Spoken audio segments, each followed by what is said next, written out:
On July 17th, 1453, the Battle of Castillon, the final battle of the 100 Years' War, was fought in the region of Aquitaine, Gascony, in southern France, near the town of Castillon. This epic final battle would decide the outcome of a great struggle for control over the French throne between Houses Plantagenet and Lancaster of England, and House Valois of France. This great clash between the kings of England and the kings of France was a series of conflicts spanning 116 years and 5 generations of kings. The early 15th century saw an era largely dominated by the English.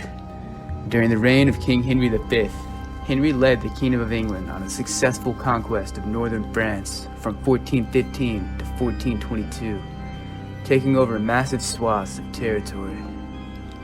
Even the capital city of Paris fell to the English and their Burgundian allies. The Treaty of Troyes in 1420 handed a victory on paper for the 100 Years' War to the English when the young English king Henry VI took the title King of France. The disinherited French Dauphin Charles VII refused to recognize this, however, and organized a resistance of French princes. Therefore, the military subjugation of France by England continued. When all seemed lost, a mysterious figure emerged, Joan of Arc, a 16-year-old peasant girl who claimed to have received visions from God telling her to drive the English out of France. Inspired by her presence, France inflicted major defeats on the English, most significantly at Orleans and Patay in 1429. This allowed for the coronation of the French king, Charles VII, at Reims in 1429. Now having turned the tide of war, the momentum now laid clearly in the hands of the French. Charles pressed his advantage. He negotiated with his cousin, the Duke of Burgundy, Philip the Good, and in 1435, the Duchy of Burgundy agreed to switch sides, joining France and abandoning their alliance with England. The Duke of Brittany also eventually abandoned the English and became a reluctant ally of France as well, largely owing to the efforts of Arthur de Richemont, who Charles VII named Constable of France. Now losing ground and without allies, the English signed the Treaty of Tours in 1444. The English king hoped this would secure a lasting peace, salvaging his remaining lands in France. However, the French king, Charles VII, was still determined to drive the English from Europe. He used this time to modernize and reform the French military, creating professional standing armies. After a brief period of peace, the French broke the treaty in 1449 and launched an invasion of Normandy, conquering the region with ease. An army of English reinforcements sent to defend the Norman territories was then crushed at the Battle of Formigny in 1450.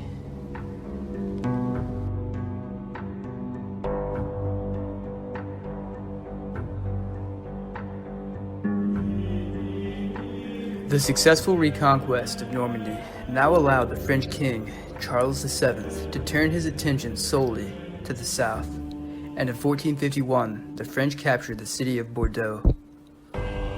Unlike Normandy, however, Bordeaux had never before been under the control of the French crown.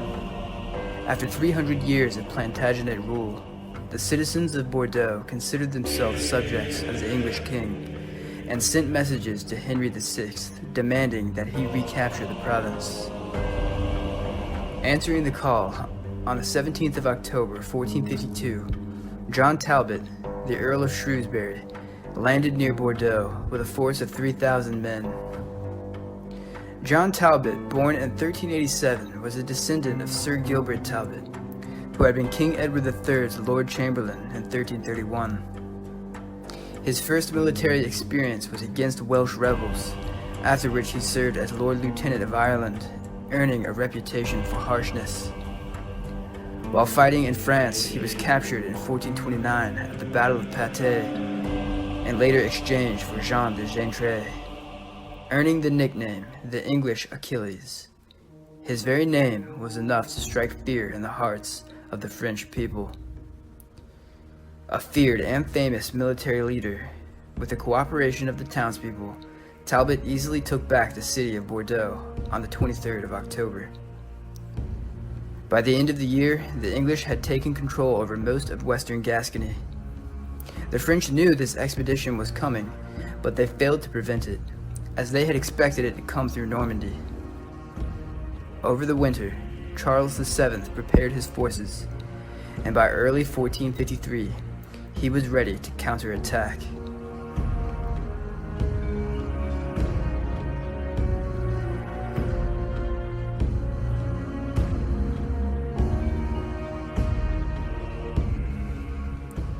In the summer of 1453, Charles invaded Gascony with 4 armies, with 3 columns headed for Bordeaux.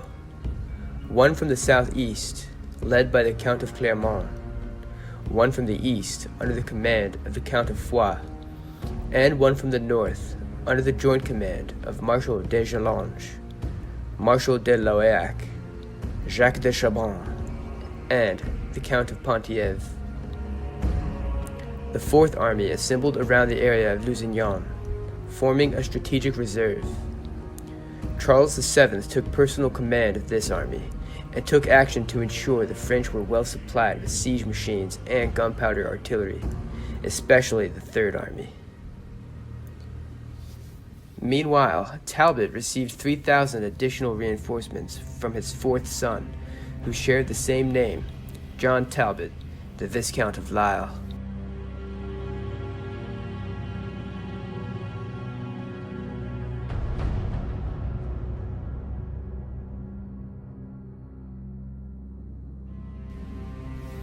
On the 8th of July, the French laid siege to the town of Castillon, approximately 40 kilometers, 25 miles east of Bordeaux.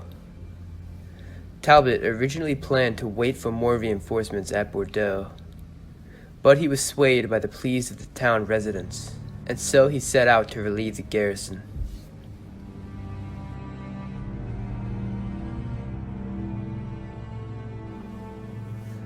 After learning that Talbot was approaching, the French army settled in a defensive setup, building an artillery park encampment about 2 kilometers east of the town, out of range from Castillon's guns.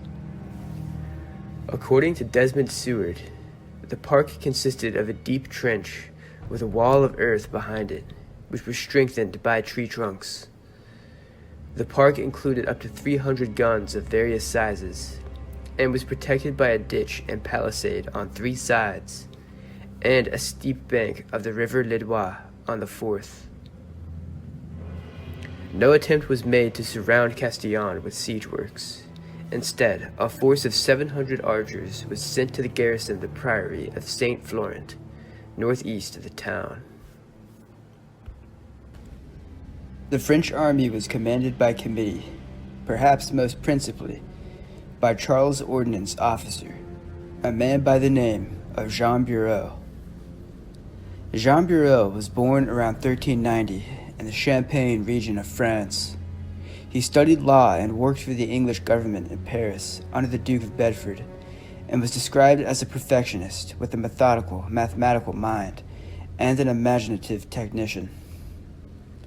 In 1434, he left Paris to offer his services to King Charles VII, where he was described as a man of small stature, but of purpose and daring, particularly skilled and experienced in the use of artillery. He was named governor of the French archers, and eventually master gunner of French artillery in 1439, while his brother Gaspard became master of ordnance. The Bureau brothers were aided by innovations in the manufacture of gunpowder in the late 1420s that generated a more potent powder that could fire projectiles at higher velocities and did not require mixing in the field.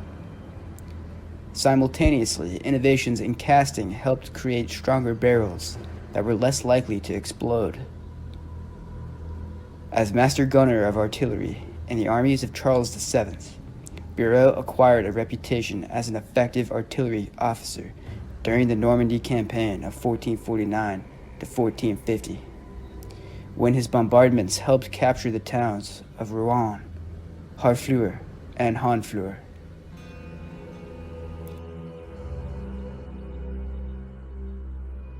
Another prominent commander on the French side was Jacques de Chaban. Jacques was the second son of Robert de Chaban and Alex de Bort. He became the Chaban family's senior member following the death of his brother at the Battle of Crevant in July 1423. He successfully served John I, Duke of Bourbon, and became his seneschal in 1428. He took part in the Siege of Orleans, where Joan of Arc triumphed in 1429, and in the Siege of Compiègne, where she was captured in 1430.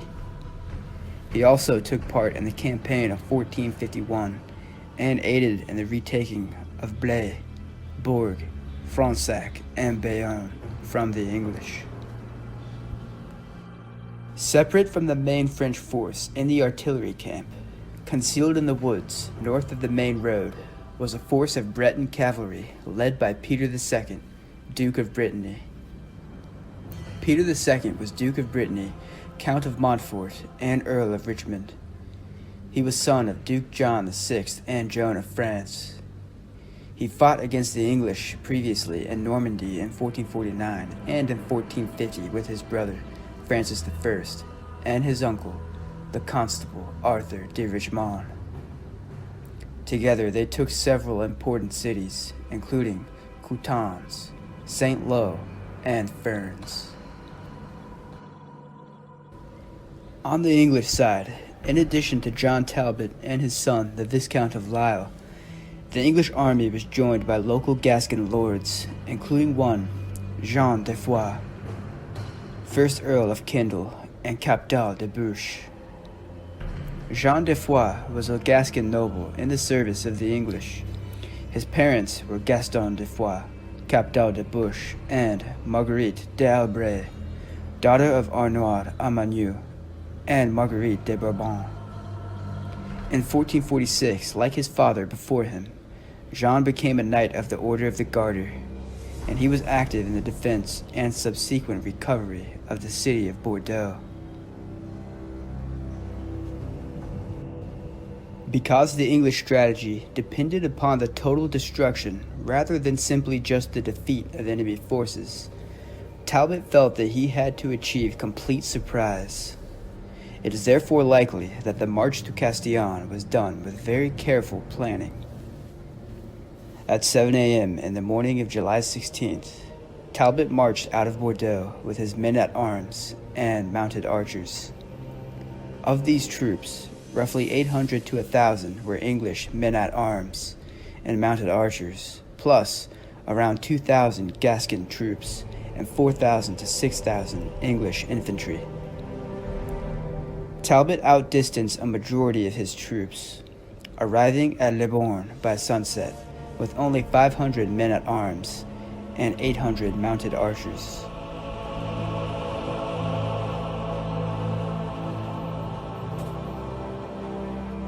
The battle began the following day, on July 17th, when Talbot's vanguard swiftly attacked and defeated a small French detachment of archers stationed at the Priory.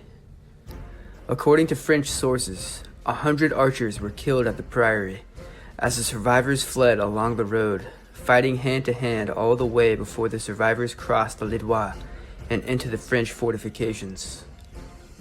Other French troops who were outside of the fortifications also retreated inside, all except for the Bretons in the hills. Meanwhile, the Anglo-Gascon pursuers were then met and forced back by 200 French lances of cavalry, among them Jacques de Chaban, who emerged from the camp to cover the retreating archers. During this skirmish, Chaban was for a time surrounded by the enemy before being saved by his men. The pursuers pulled back, but they probably got close enough to the French artillery camp to bring back useful scouting information. Along with the morale boost of the victory at the Priory, Talbot pushed forward because of reports that the French were retreating. Talbot paused, planning to wait for reinforcements and let his men rest. He prepared to take mass, but then messengers rushed up from Castillon, declaring they had seen a cloud of dust over the French camp caused by the French retreating. And so, believing that time was of the essence, Talbot ordered his men to immediately attack, launching a full-on assault of the French camp.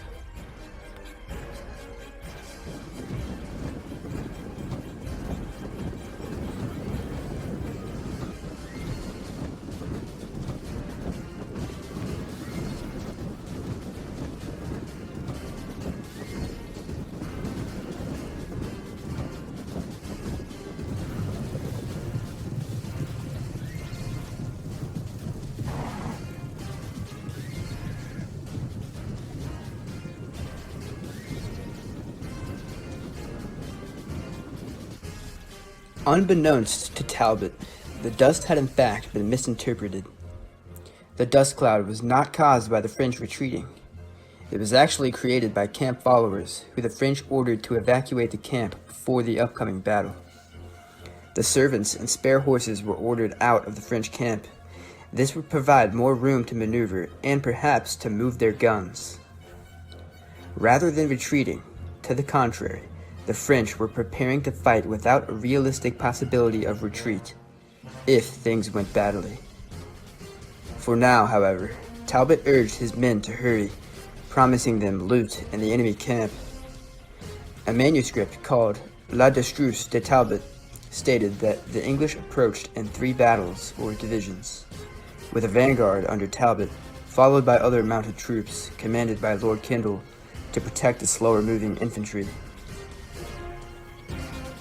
After having marched along the Dordogne, the Anglo-Gascon vanguard now turned to face north, towards the French field fortifications.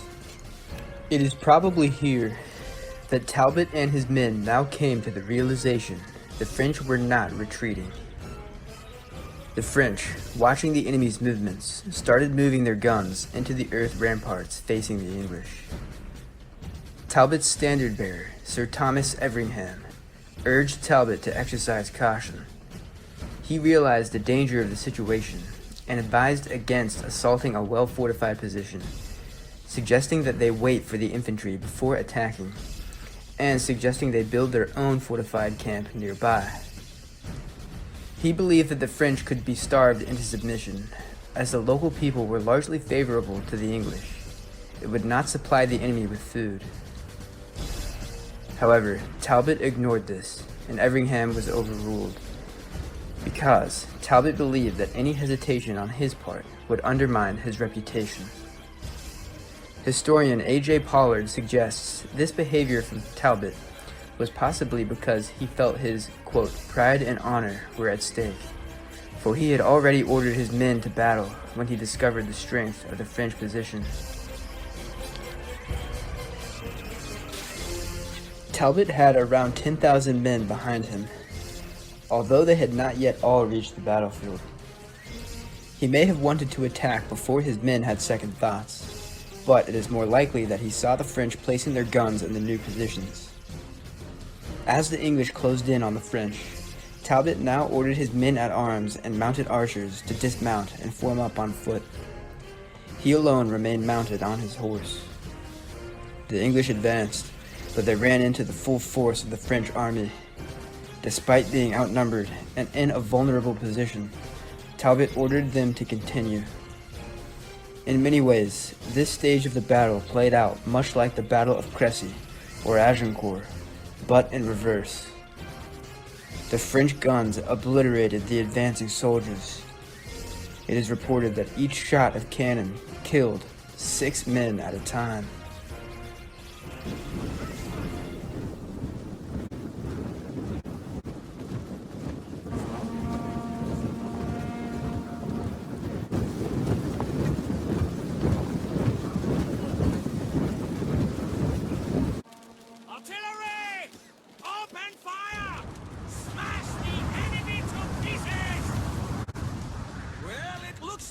Taken the bait!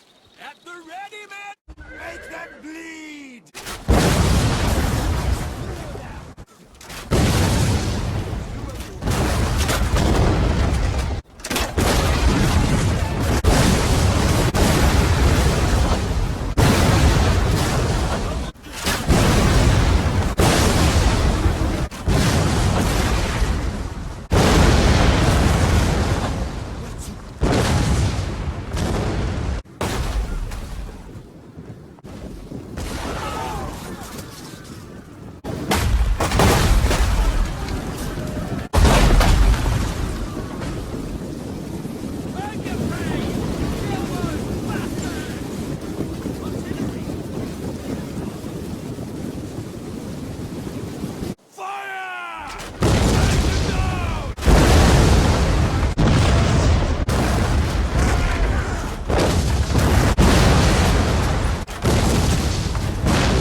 Talbot's reinforcements continued to arrive at the battle, only to suffer massive casualties as well.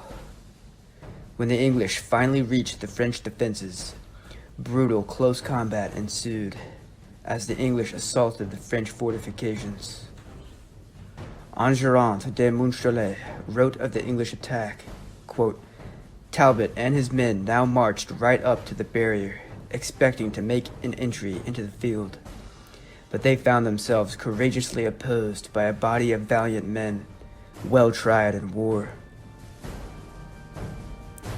The French infantry defended the camp with swords, axes, guisarmes, spears, bows, and crossbows, and the French cannons continued to fire on the English attackers.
English infantry reinforcements continued to appear piecemeal under the leadership of Lord Kendall.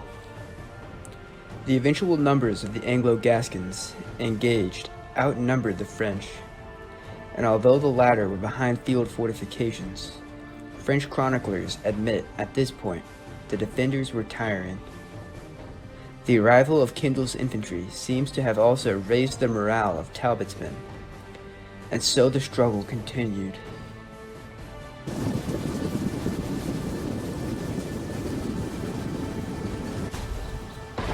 Prepare to fire! Get down, you fool!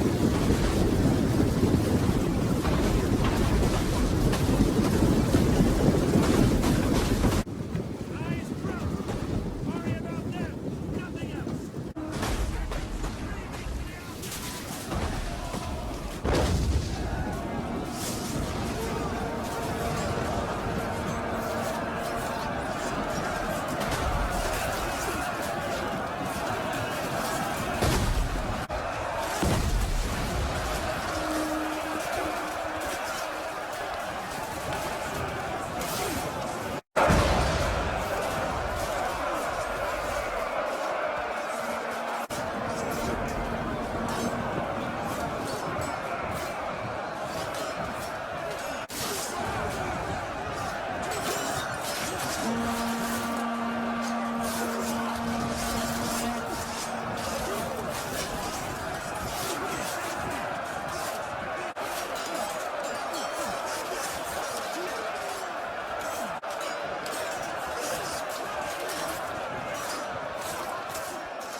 Despite the odds against the English, the battle lasted over an hour, until a 1,000-strong Breton cavalry force led by Peter II, the Duke of Brittany, crashed into their right flank, sending them into retreat.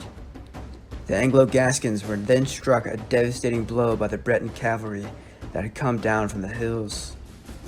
Meanwhile, Breton infantry hurried into the fortified area through its northern entrance across the Lidois to reinforce the exhausted French defenders at the southern entrance of the camp.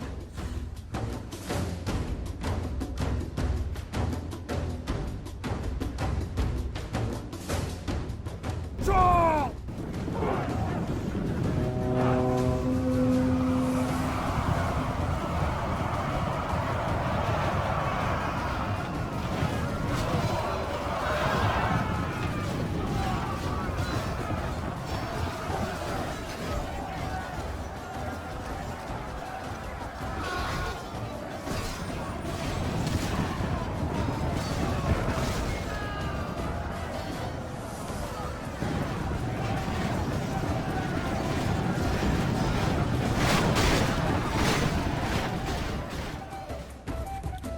Finally, the French routed the English. The assault of the Breton cavalry caught Talbot completely by surprise, probably because of the amount of smoke and noise caused by the French guns. As Talbot turned to face this attack, he was wounded.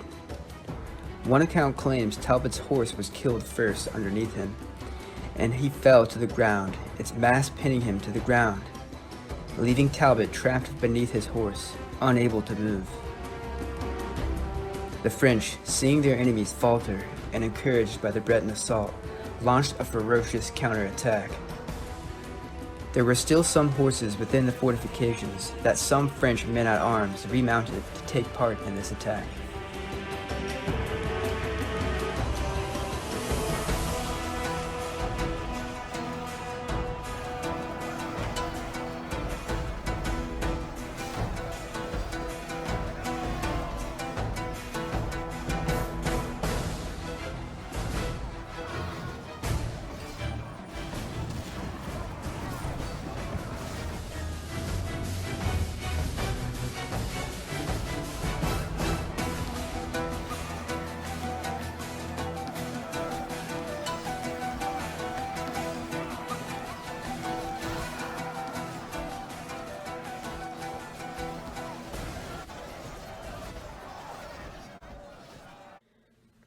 Talbot had attempted to rally his men, or at least to make a final stand so that some of his men could escape.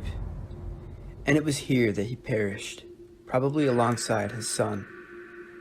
A family legend claimed that when Talbot was trapped beneath his horse, he urged his son, Viscount of Lisle, to flee, saying, quote, "Leave me, the day belongs to the enemy.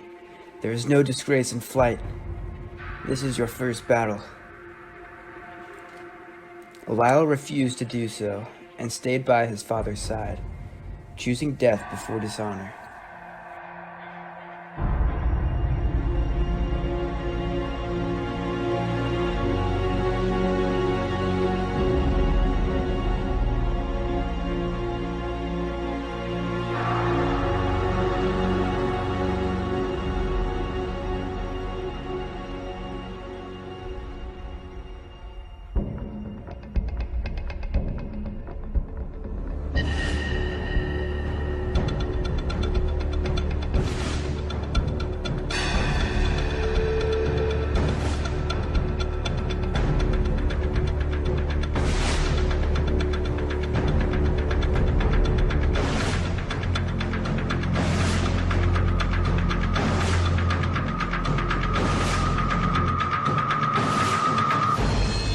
Both Talbot and his son died in the battle.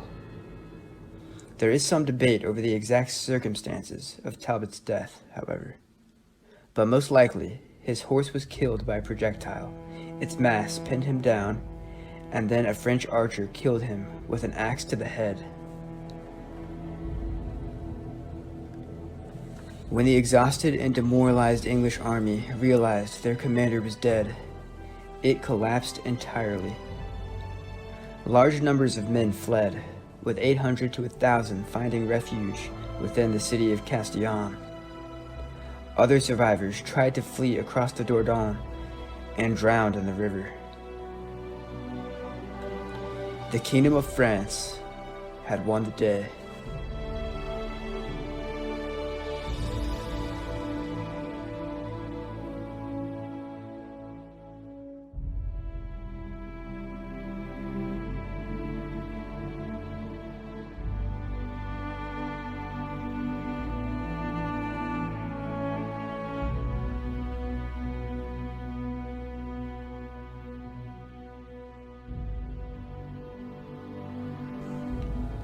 There is some disagreement about the number of Anglo-Gascons killed, with some estimates quoting 4,000, including those killed during the retreat.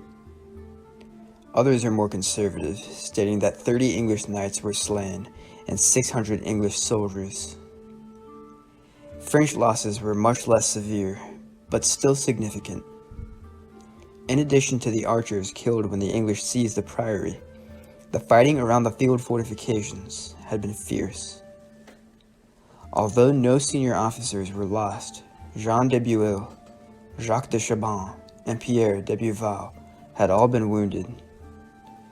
Jean Bureau insisted that John Talbot be buried with full honors in the nearby chapel of Notre-Dame de Coles.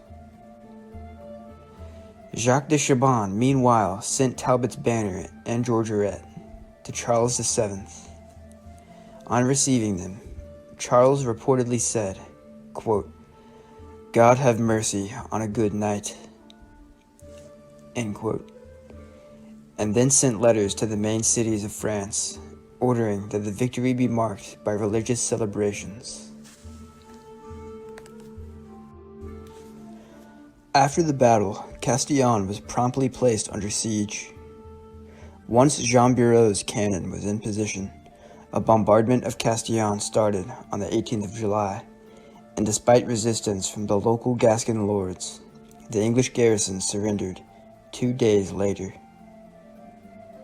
With Talbot's death, English authority in Gascony eroded, and the French retook Bordeaux on the 19th of October. At the time, it was not apparent to either side that the conflict was now over. In hindsight, the battle marks a decisive turning point in history and is recognized as the end of the 100 Years' War. The English king, Henry VI, lost his mental capacity in late 1453, which led to the outbreak of civil war in England, known as the War of the Roses. Some have speculated that learning of the defeat at Castillon contributed to his mental collapse. The English crown had now lost all of its continental possessions in France, except for Calais, which was the last English possession in mainland France, until it too was lost in 1558. By the time the 100 Years' War was over, the Kingdom of France found itself in a position of great strength. The English were beaten. Charles VII of House Valois had finally triumphed and retained control over the French monarchy. The ultimate victory of the Kingdom of France in the 100 Years' War now made the French more powerful and more unified than ever before. As the medieval era came to a close and the Renaissance began, France was poised to become a major European power. In the years that followed, King Charles and his successors would expand the French kingdom's borders, clashing with the Holy Roman Empire over the Duchy of Burgundy and invading Italy in what became known as the Italian Wars. Despite having no realistic possibility of regaining the French crown, the kings of England continued to claim the title King of France, until finally dropping the title in 1801 after the French Revolution, when the French monarchy no longer existed.